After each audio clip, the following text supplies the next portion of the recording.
केशवं रामनारायणं कृष्णदामोदरं वासुदेवं हरिं श्रीधरं माधवं गोपिकावल्लभं जानकीनायकं रामचन्द्रं भजे।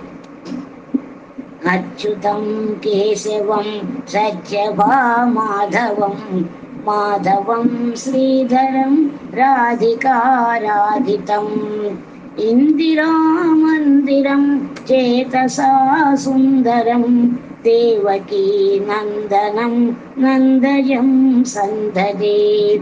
अच्युतं केशवं सत्यभामाधवं माधवं श्रीधरं राधिकाराधितम्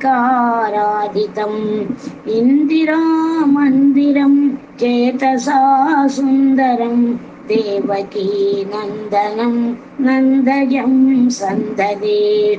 विष्णवे जिष्णवे शङ्कने चक्रिणे रुक्मिणी रागिणे जानकी जानये। विष्णवे जिष्णवे शङ्कने चक्रिणे रुक्मिणी रागिणे जानकी जानये।